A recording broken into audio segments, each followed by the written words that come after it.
Puji nama Tuhan, Shalom, selamat pagi Bapak Ibu semuanya. Bagaimana kabar Bapak Ibu semuanya, sehat ya?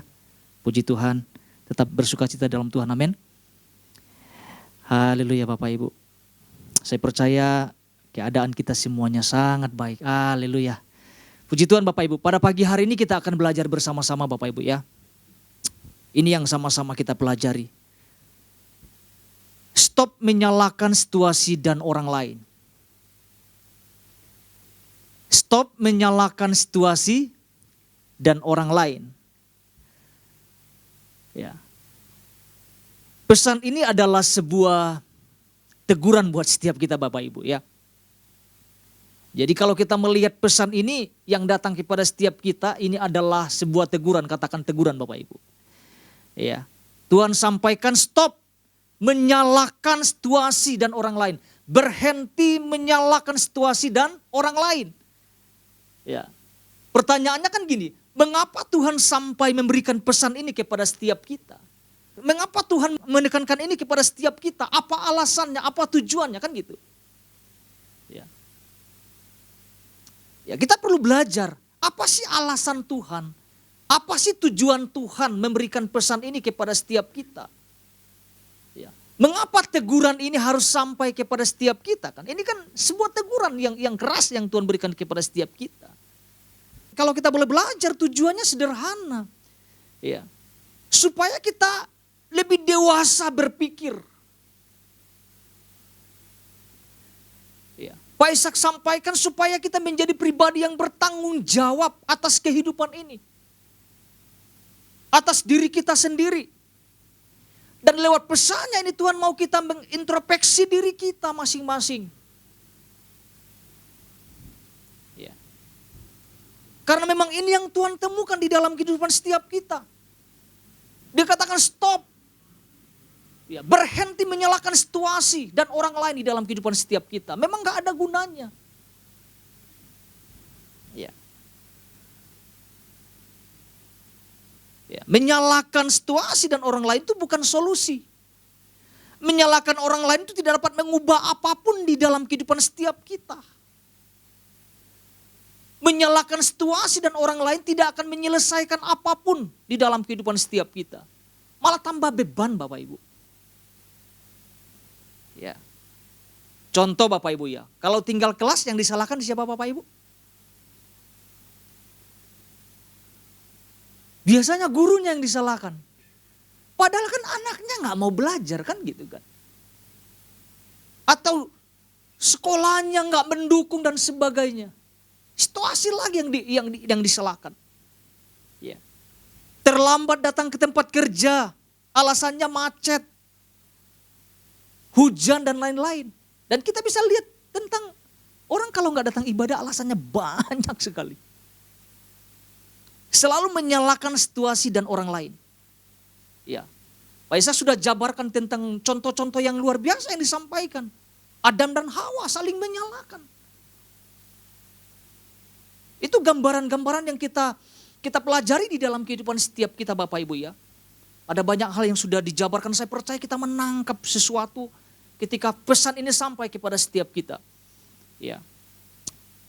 Nah Tuhan mau kita belajar sesuatu Bapak Ibu lewat pesannya ini. Sesuatu yang dahsyat yang Tuhan tuntun, arahkan kepada setiap kita supaya kita menjadi pribadi yang lebih baik. Katakan amin Bapak Ibu. Mari kita lihat firman Tuhan di dalam Injil Yohanes pasal 5. Ini yang mendasarinya Bapak Ibu, pesan Tuhan dalam minggu ini. Yohanes pasal 5 ayat 6 sampai 7. Puji nama Tuhan Bapak Ibu, kita akan lihat bersama-sama Bapak Ibu ya. Apa yang firman Tuhan katakan di sini? Ketika Yesus melihat orang itu, ya, Yesus melihat orang itu berbaring di situ dan karena ia tahu bahwa ia telah lama dalam keadaan itu, berkatalah ia kepadanya, maukah engkau sembuh? Ini pertanyaannya kan sangat sederhana Bapak Ibu. Maukah engkau sembuh? Ayat 7. Jawab orang sakit itu kepadanya, Tuhan, tidak ada orang yang menurunkan aku ke dalam kolam itu apabila airnya mulai goncang dan sementara aku menuju ke kolam itu, orang lain sudah turun mendahului aku. Apa jawabannya Bapak Ibu? Jawabannya bertele-tele. Jawabannya berbelit-belit. Ya kalau kita bisa melihat ada banyak alasan yang muncul yang disampaikan oleh yang sakit ini Bapak Ibu. Ya. Apa yang dia tunggu Bapak Ibu? Guncangan air. Kalau terjadi guncangan, apa yang dia lakukan? Dia harus lari kan? Karena pada waktu dia mungkin mau berdiri saja, orang lain sudah duluan. Akhirnya kesembuhan tidak terjadi. Dia lupa bahwa yang nanya itu orang yang berkuasa, sang pembuat mujizat Bapak Ibu. Memang tidak mudah Bapak Ibu. Kalau lihat kita membayangkan tentang peristiwa orang yang sakit selama 38 tahun ini memang tidak mudah Bapak Ibu. Pasti pola hidupnya udah seperti itu terus. Ya, serba salah, serba sulit. Ya. Kalau kita melihat perikop ini Bapak Ibu, bukan satu orang ini saja yang sakit. Dikatakan ada banyak orang yang sakit. Dikatakan sejumlah besar orang sakit. Ya, ada orang-orang buta, orang-orang timpang, orang-orang lumpuh. Tetapi dalam peristiwa ini, Tuhan tuh, Yesus tuh dahsyat banget Bapak Ibu. Dia menghampiri salah satu orang yang sakit ini, yang 38 tahun yang sakit ini. Yesus hanya melemparkan sebuah pertanyaan, maukah engkau sembuh? Jangan sampai nanti pesan ini datang kepada setiap kita, mau enggak engkau sembuh? Mau enggak engkau bebas dari keadaan seperti ini? Ya jawaban kita jangan juga bertele-tele, Tuhan, saya inilah, saya inilah. Aduh, rasanya nggak pas gitu. Kalau Tuhan tanyakan sesuatu buat setiap kita, tegas saja, langsung saja gitu.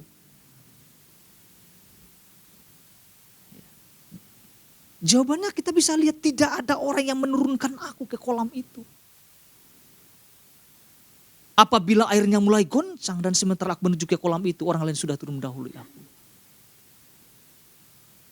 Tuhan nggak nanya, mau nggak saya bawa kamu ke kolam itu, kan nggak nanya. Maukah kau sembuh, dikatakan. Seharusnya jawabannya sangat mudah. Tuhan, saya mau. Saat ini juga.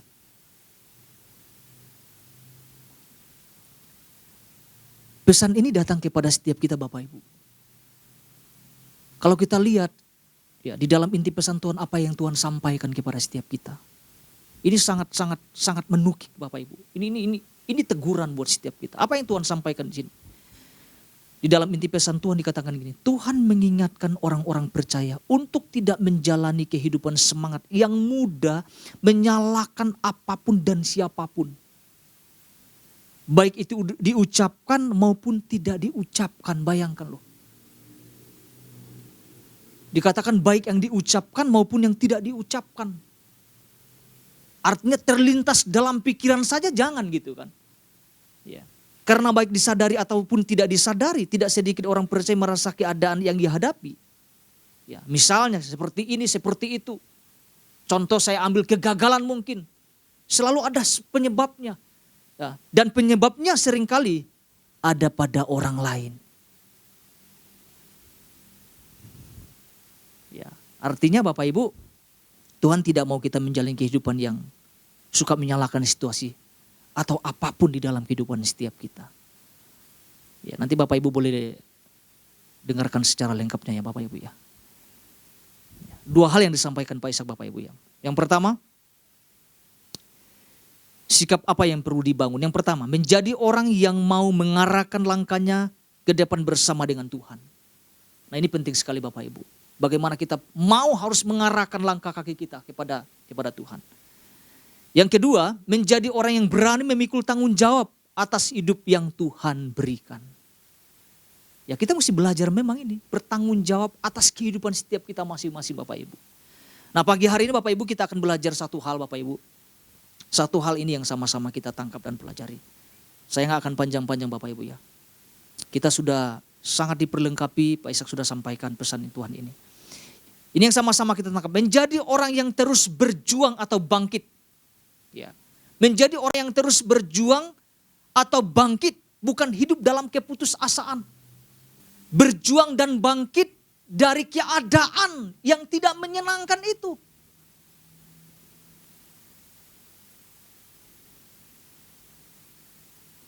Orang yang tidak mau bangkit atau berjuang akan terus menyalahkan keadaan. Nah itu. Orang kalau nggak mau bangkit, orang nggak mau berjuang, akan terus menyalahkan keadaan. Bahkan orang-orang yang sekitar kita menjadi salah semuanya. Pasangan bisa salah. Rekan pelayanan bisa salah. Semua orang-orang yang berhubungan dengan kita jadi bisa salah. Bahkan ujung-ujungnya menyalahkan Tuhan nanti ujung-ujungnya. Ya. Contohnya Bapak Ibu ya, kita pernah sering dengar ini ya Pak. Di dalam 1 Samuel pasal 13 ya. Ini tentang Saul dan bangsa Israel Bapak Ibu ya. Satu waktu Bapak Ibu ya. Ada orang-orang Filistin mengepung orang-orang Israel di Gilgal pada saat itu. Apa yang Alkitab sampaikan, mereka sangat terjepit dikatakan. Ya. Keadaannya sangat mendesak. Mereka nggak bisa ngapa-ngapain. Ya. Orang-orang Israel pada saat itu ketika mereka dikepung, diserang orang-orang Filistin Bapak Ibu. Mereka sembunyi di gua-gua, di bukit batu. Bahkan Alkitab dikatakan di lobang-lobang. Begitu parahnya ya Bapak Ibu ya. Itu ada di dalam 1 Samuel pasal 13 ayat 1 sampai 13 Bapak Ibu ya. Dalam posisi keadaan terdesak, apa yang dilakukan oleh Saul Bapak Ibu? Dia minta untuk apa? Untuk mempersembahkan korban keselamatan, korban bakaran.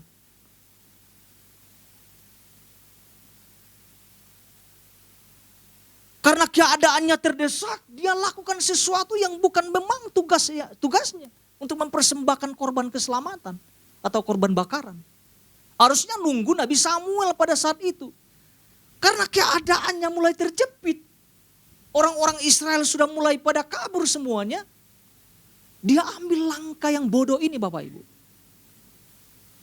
Ketika dia mempersembahkan korban bakaran, korban keselamatan. Nabi Samuel ujuk-ujuk datang Bapak Ibu. Nabi Samuel nanya, apa yang kamu perbuat? Apa yang kamu lakukan? Dijelaskan mempersembahkan korban. Alasannya dijelaskan. Udah mulai terdesak nih. Ya. Salahnya juga Nabi Samuel terlambat datang. Tuh lihat orang-orang Israel tuh. Pada kabur semuanya. Menyalahkan situasi, menyalahkan keadaan. Tapi bertindak bodoh. Tidak sedikit di antara kehidupan orang-orang percaya seperti itu. Sudah ngambil keputusan yang salah, lalu kambing hitamnya orang lain gitu.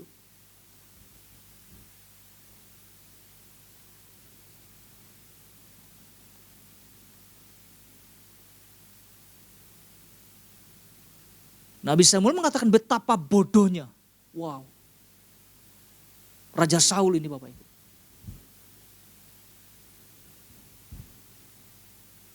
Peristiwa ini kalau kita lihat di dalam Injil Yohanes pasal 5 ayat 7 Bapak Ibu. Sama.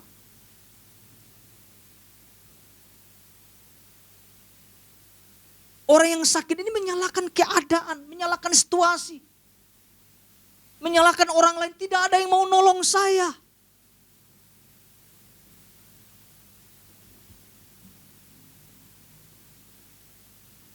Ada banyak alasan yang muncul, yang dipaparkan kepada Yesus.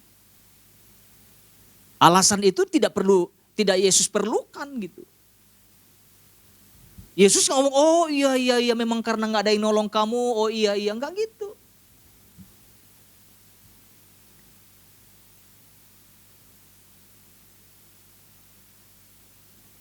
Ada tujuan Yesus yang lebih dahsyat. Ketika Yesus menghampiri orang yang lumpuh ini. Yang sudah sakit selama 38 tahun.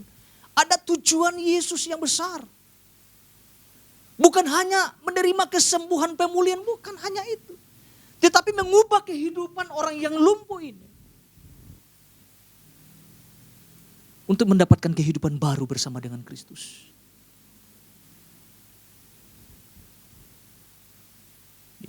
Kalau jawabannya berbelit-belit, ya untung Tuhan Yesus dahsyat Bapak Ibu ya. Coba kalau ada orang yang datang sama kita, sederhana, sudah makan belum? Tapi jawabannya, udah saya ke Pangandaran dulu, mancing dulu. Kan aneh, kan gak sesuai gitu. Saya percaya Bapak Ibu tinggalin orang-orang itu. Ya, ketika ditanya, mau gak berkat ini saya mau kasih nih, berbelit-belit dulu. Aduh, saya gak ada ember nih mau nampung nih. Oh, mau apa enggak kan gitu. Jangan sampai nanti Tuhan sampaikan hal sederhana kita pun sulit nangkap gitu. Bertele-tele, berbelit-belit jawabannya. Mau enggak dipulihkan? Tapi enggak ada yang dukung saya. Mau enggak dipulihkan gitu.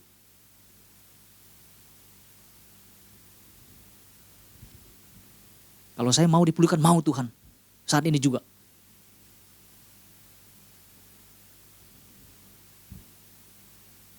Tetapi apa yang Yesus lakukan selanjutnya? Ini yang jauh, yang sangat-sangat luar biasa.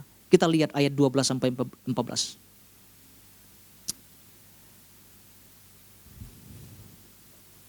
Ketika Tuhan sampaikan ini Bapak Ibu, saya kayak menemplak ya. Ya, Tuhan tuh kayak tahu banget posisi kita. Tuhan tahu posisi saya.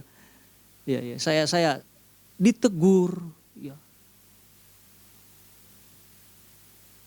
Diberikan jalan keluarnya, itu dahsyat banget. Nah, kita nanti mau lihat Bapak Ibu. Ayat 12 sampai 14 berkata gini Bapak Ibu. Mereka bertanya kepadanya, siapakah orang itu yang berkata kepadamu? Dikatakan angkatlah tilammu dan berjalanlah. Ya. Berjalan di sini bukan sekedar bisa mampu berjalan dan bangkit Bapak Ibu. Ya, tetapi ada sesuatu, nanti kita lihat. Ayat 13. Tetapi orang yang baru sembuh itu tidak tahu siapa orang itu. Ternyata dia gak mengenal Yesus Bapak Ibu. Sebab Yesus telah menghilang ke tengah-tengah orang banyak di tempat itu. Ayat 14. Kemudian Yesus bertemu dengan dia, orang sakit ini, dalam bait Allah. Lalu berkata kepadanya, engkau telah sembuh. Kalimat ini selanjutnya yang sangat penting. Jangan berbuat dosa lagi.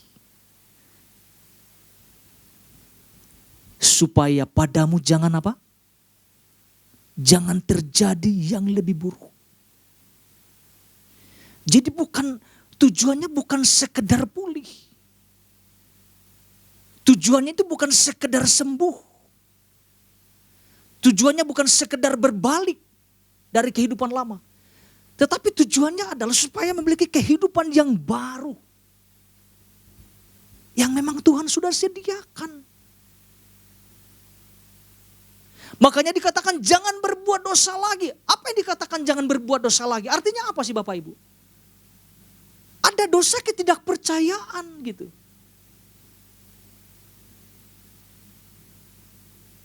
Tapi dosa ketidakpercayaan ini bukan hanya ditujukan kepada orang sakit. Tetapi kepada orang yang siapa yang menyembuhkan kamu?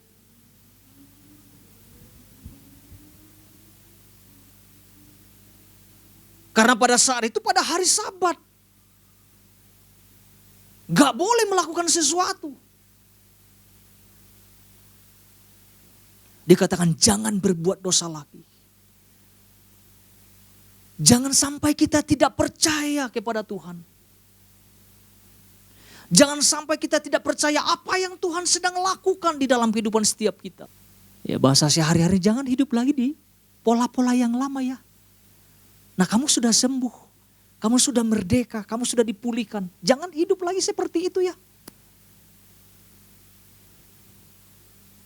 Saya percaya Bapak Ibu ada sukacita yang sangat luar biasa.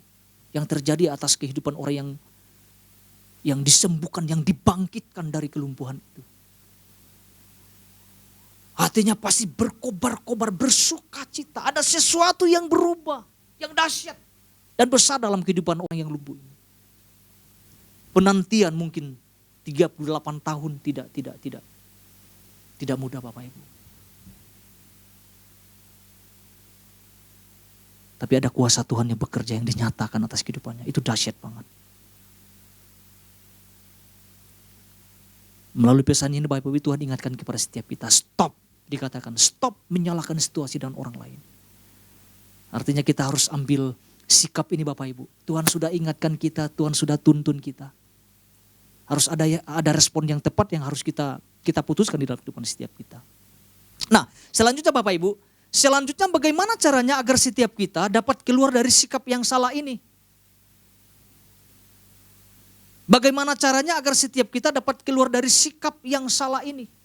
Suka menyalah-nyalahkan situasi, menyalahkan orang lain, atau menyalahkan apapun itu. Ada 3 hal. Yang pertama adalah datang kepada Yesus dan bertobat. Itu kunci yang pertama, datang kepada Yesus dan bertobat. Yesus adalah sang sumber solusi di dalam kehidupan setiap kita. Kita tidak perlu menyalahkan keadaan apapun yang kita alami, cukup hanya datang kepada Yesus dan bertobat. Akui bahwa kita memerlukan Dia.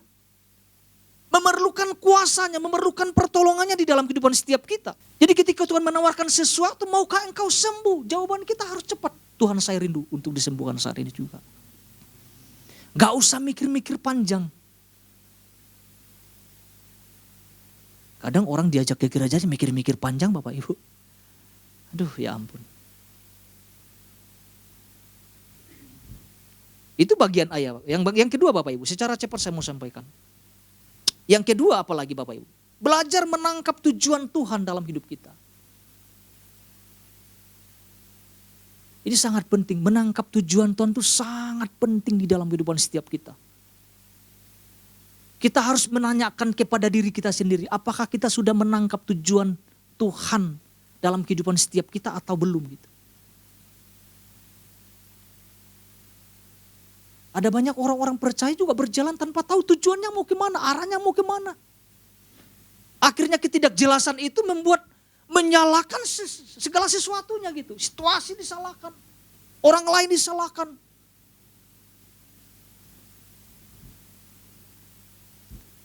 Akhirnya mengasihani diri gitu. Ya, mungkin saya dilahirkan dalam keluarga yang gagal mungkin. Aduh, akhirnya muncul banyak sesuatu yang gak pas gitu. Secara pribadi Bapak Ibu saya pernah ada dalam posisi ini Bapak Ibu. Tentang menyalahkan ini saya pernah ada di dalam posisi, pernah ada di dalam posisi. Keberadaan saya gak bisa terima. Keberadaan keluarga saya gak bisa terima. Apalagi saya pernah hidup di panti asuhan Bapak Ibu. Saya gak nerima itu. 6 tahun itu bukan waktu yang singkat. Gak jelas semuanya. Semua serba salah. Lihat pemimpin salah. Ya selama 6 tahun ada di panti. Bayangkan Bapak Ibu. Keadaan seperti itu saya juga alamin itu. Tapi saya bersyukur saya mengalami perjumpaan dengan Tuhan itu yang sangat penting. Nah perjumpaan itulah yang mengubahkan semuanya. Saya menganggap bahwa tidak ada masa depan di dalam kehidupan saya. Pada saat sebelum lahir baru Bapak Ibu ya. Tapi perjumpaan itu mengubahkan semuanya. Saya menemukan tujuan Tuhan dalam kehidupan saya. Mulai belajar untuk tidak menyalahkan orang lain di sekitar.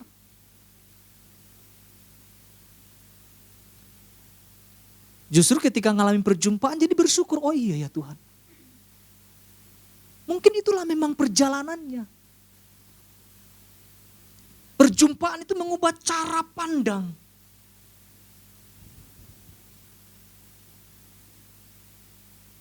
Bagaimana kalau seseorang tidak mengalami perjumpaan dengan Tuhan? Ya keadaannya tetap sama gitu.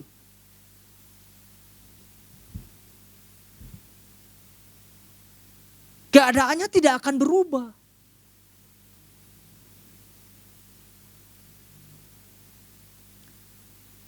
Mungkin keadaan akan kita menyalahkan situasi dan sebagainya dalam kehidupan ini.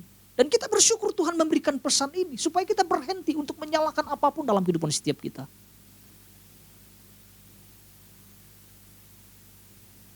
Saya jadi kilas balik Bapak Ibu. Jadi ketika Tuhan memberikan pesan, iya ya, Tuhan saya pernah ngalamin ini. Untuk keluar tuh susah banget loh Bapak Ibu. Harus melalui perjumpaan dengan Kristus. Harus bisa berubah itu.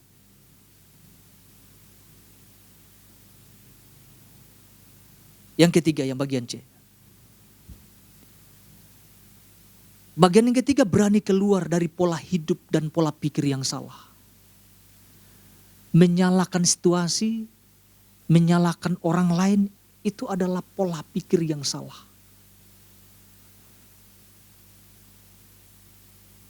Pola pikir kita ini harus beres Bapak Ibu. Mesti selaras dengan firman Tuhan. Pertanyaannya bagaimana supaya bisa pola pikir ini supaya selaras dengan firman Tuhan? Sederhana saja.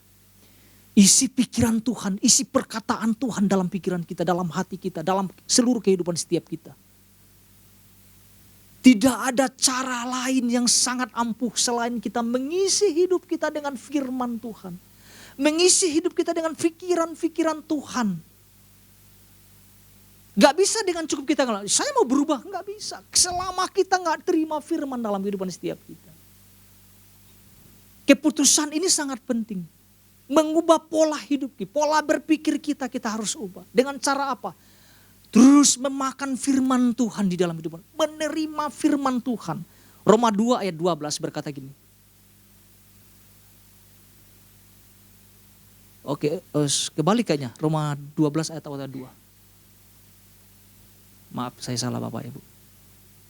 Ini dia, saya salah, minta maaf Bapak Ibu ya. Roma 12 ayat 2. Dikatakan gini. Janganlah kamu menjadi serupa dengan dunia ini. Tetapi apa dikatakan? Berubahlah oleh pembaharuan budi, pikiran. Sehingga kamu dapat membedakan mana kehendak Allah, apa yang baik, yang berkenan kepada Allah, dan yang sempurna. Mau gak kita Bapak Ibu mengubah pola kita? Dengan cara apa? Yuk kita belajar menerima firman Tuhan di dalam kehidupan setiap kita. Karena firman Tuhan itulah yang mengerjakan sesuatunya dalam kehidupan setiap kita. Agar terjadi keselarasan dalam hal melihat. Ya. Jangan sampai gak ada kepekaan juga dalam kehidupan setiap kita Bapak Ibu. Dan lagi-lagi saya mau sampaikan, kita sangat bersyukur. Tuntunan Tuhan ini sangat luar biasa Bapak Ibu. Kalau Tuhan gak sampaikan ini akan terus terjadi dalam kehidupan setiap, menyalahkan keadaan, situasi dan orang lain dalam kehidupan setiap kita. Itu kan bahaya di dalam kehidupan setiap kita. Bagaimana kita bisa bertumbuh ke arah Kristus kalau ada pikiran-pikiran yang seperti itu yang muncul di dalam pikiran kita.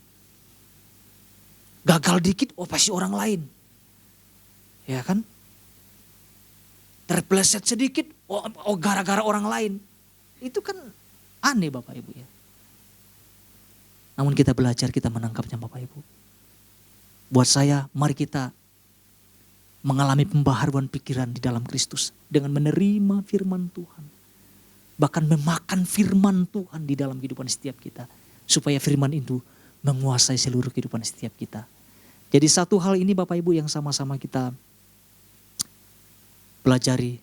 Menjadi orang yang terus berjuang atau bangkit. Bukan hidup dalam keputusasaan. Tuhan Yesus memberkati setiap kita.